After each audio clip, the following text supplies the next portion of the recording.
ሰላም እንደምን አላችሁ? አርቲስት ፋንታ ስንታየሁ ነኝ።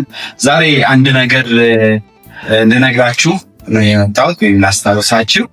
ቤልጅየም እና በፈረንሳይ የምትገኙ ውድ ኢትዮጵያውያን የወንድማችን የናትናኤል መጽሐፍ ተንከራታች ህልሞች በቤልጅየም ሊትል ኢትዮጵያ ኢንተርቨን ሪጅን ቀን 20/12/2025 ከ14 ሰዓት እስከ 17 ሰዓት ድረስ ብቻ መጽሐፉ የሚመረቅ ስለሆነ መልካም ኢትዮጵያውያን ተንከራታች ህልሞች እኔ እንዳነበብኩት በጣም መልካም በጣም ቆንጆ መጽሐፍ ነው። እውነት ለመናገር ወደ ፊልም ተተርጉሞ ወደ ፊልም ዞሮ በፊልም መታየት ያለበት መጽሐፍ ነው ብዬ አምናለሁኝ። አንብቤዋለሁ፣ ደስ ብሎኛል።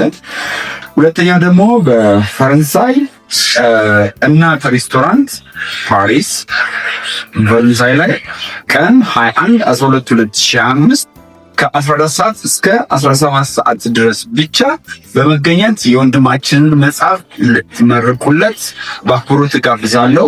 እውነት እሱ መጽሐፍ ብታነቡ ብትመርቁ ታተርፋላችሁ። ሌላው ነገር ደግሞ የሚጽፉ ሰዎች ደግሞ መበረታታት ስላለባቸው ተገኝታችሁ እንኳን ደስ አለህ እያላችሁ ብታበረታቱት መልካም ነው እላለሁ። ናቲ በዚህ አጋጣሚ በድጋሚ እንኳን ደስ አለ እንኳን ለዚህ አበቃህ እላለሁ። አመሰግናለሁ። መልካም የምረቃ ፕሮግራም እንዲሆን እመኛለሁ። ፋንታ ስንታየሁ ነኝ።